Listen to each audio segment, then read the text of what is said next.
Right now at 6, the largest wildfire in the country jumps the interstate, threatening homes and bringing travel to a standstill. The new threat we're watching tonight in eastern Oregon. Plus, a search for solutions after the latest outbreak of gun violence at a North Portland park, where community leaders say the work should start. And later, a destination resort on the Warm Springs Reservation welcomes its first guests back for the first time in over 5 years.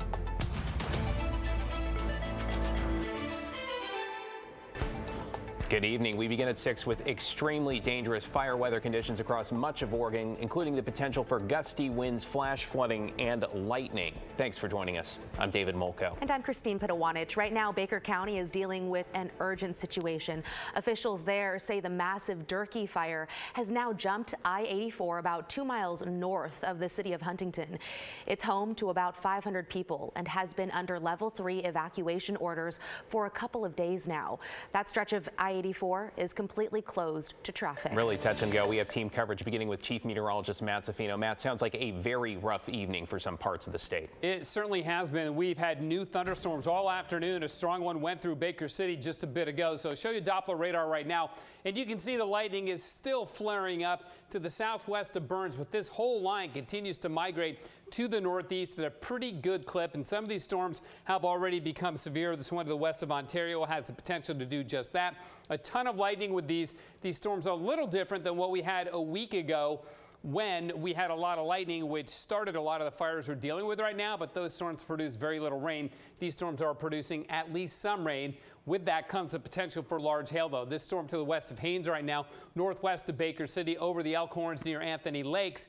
That one super strong as well. The rainfall rates with that, I'm sure, over 2 inches an hour, and there's probably producing hail as well. So lots of storms happening on the east side. Of course, around the storms, you get gusty winds. And in fact, there is a severe thunderstorm warning for that storm until 6:45 tonight. So you folks in the Baker City, the Haines area, if you happen to be up around Anthony Lakes Resort, be on the lookout for that. And then this is going to head towards down the valley towards the southern part of LeGrand and up towards Union. So you folks in eastern Oregon, definitely be aware these storms can do some damage. Now, we've still got heat advisories in southeast Oregon, and we've also got smoke issues as well. Look at the trees blowing around on the Dalles right now.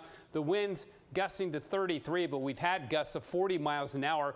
And look at the wind gust chart. Hour by hour, the gusts stay up around 30 miles an hour, even up till about 1 a.m. Normally, they'll settle down after about sunset, but not tonight because of the weather pattern that we're in. So thunderstorms this evening in eastern Oregon, frequent lightning, wind gusts as high as 70 miles an hour, and then more strong winds tomorrow. We'll have more on all of this a little later, guys. Back to you. Yeah, appreciate you keeping tabs on the changing weather conditions. Thank you, Matt. All right, let's bring in meteorologist Joe Ranieri. Joe, the season was already very active, and this is not good news. No, it's not. We're now going well above average, and we're not even at the peak season of wildfires that doesn't come until about middle part of August. Now, David and Christine, the latest numbers on the Durkee fire are at more than 270,000 acres right now. That's the largest wildfire burning in all of Oregon and all of the country. Earlier this afternoon, it forced the closure of parts of Interstate 84 after the fire jumped the interstate. It was just east of Huntington where the fire crossed, and it had already been closed before the fire jumped.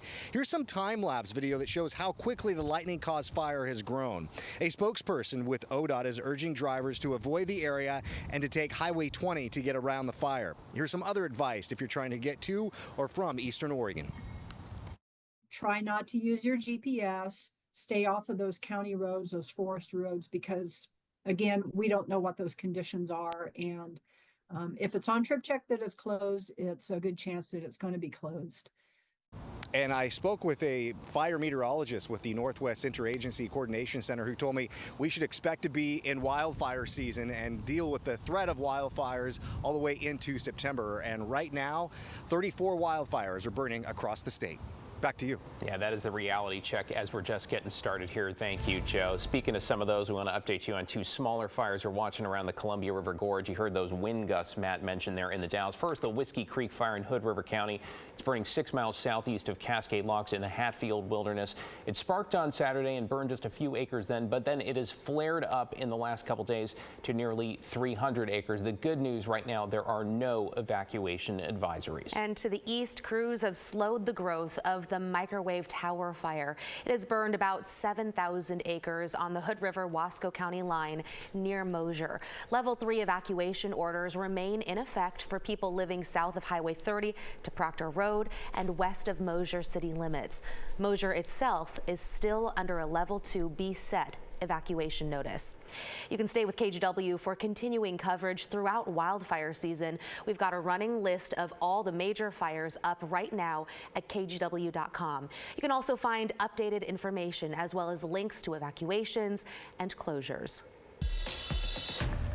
To your headlines now, starting in Portland, where police have made an arrest in the murder of a Gresham man some 3 months ago. 34-year-old Ozell Shepard was found shot to death the morning of May 4th on Northeast Beach Street in the Wilkes neighborhood. Detectives have identified 23-year-old Alex Brown Golden as the suspect. They arrested him on Tuesday.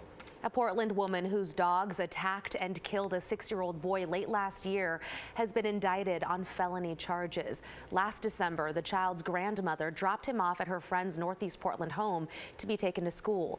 The two dogs, both Great Dane Mastiff mixes, attacked and killed the boy when he opened the door to the garage. Both of those dogs were euthanized. Their owner, 56-year-old Coco Miller, has been charged with criminally negligent homicide, maintaining a dangerous dog, and 2 counts of criminal mistreatment.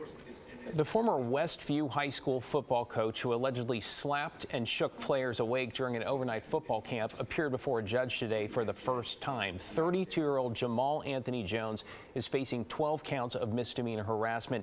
Jones resigned from his coaching job following the alleged incident at Linfield University in June. He is also on leave from his job as a Hillsborough police officer. His next court date is scheduled for late August. Outgoing Multnomah County District Attorney Mike Schmidt is making a big change to how juries are selected for misdemeanor criminal trials. OPB reports next week Schmidt will end what are called peremptory challenges, which allow attorneys to dismiss jurors without a reason. The practice has been criticized for blocking people of color from serving on juries. Incoming District Attorney Nathan Vasquez told OPB that he was not consulted and he'll reconsider the change when he takes office January 1st. Now at 6, community and city leaders gathered at North Portland's Dawson Park today to renew their calls when it comes to safety after it appears more than 80 shots were fired late last week. Sydney Dorner was there for that conversation and joins us live now in the newsroom. Good evening, Sydney. Good evening, Christine. David, that shooting happened on Friday at Dawson Park and sent 2 people to the hospital. The park is in the Elliott neighborhood and holds major significance to the Black community here in Portland. Now they're coming together to push for a change. What we know is that some people have been traumatized by the number of gunshots that they've heard. People are traumatized because of people who've gotten shot here in the park. A small crowd gathered at Dawson Park Wednesday morning to discuss concerns over a shooting last Friday that left over 80 bullet casings scattered across the grass where children play. It was the 4th shooting in the area just this year. The people here, just a small portion of the people impacted in the entire Elliott neighborhood, including parents from a preschool across the street. Let's not forget about where we've come from. Pastor J.W. Matt Hennessy led the meeting as city leaders like Mayor Ted Wheeler explained their efforts to make the North Portland Park safe. To really talk about how we can make a sustainable change. It will not come overnight, but we've got to start. We've started prayer walks in the park already. We're going to keep that going. We now have the programs, we have the funding, we have the community engagement, we have the ceasefire program, we have the problem solver meetings, we have the biweekly meetings, we have direct intervention through our Office of Violence Prevention. Mayor Wheeler promised Elliott will be one of the 3 neighborhoods to receive a portion of a $2 million grant through the Department of Justice. Portland police will be upping patrols in the area in the coming weeks. But Black leaders say the real work starts with creating stronger trust between the Black community and officers. And I've talked to some good officers that want to be a part of that. We as a community just got to give them a little bit and see if they blow it or if they stand up to that challenge. There's a lot more to do, but we do have people in this community operating in good faith to try to make things better.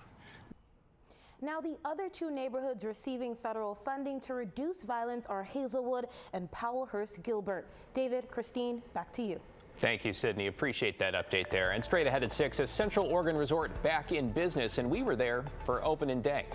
And later in sports, a wild start to the Paris Olympics 2 days before the opening ceremony. Why a soccer match ended with an empty stadium. And coming up at 6:30, the Story team takes a look at the power grid in the Northwest, what experts are doing to try to meet what will likely be surging demand. That's ahead at 6:30 on The Story, only here on KGW.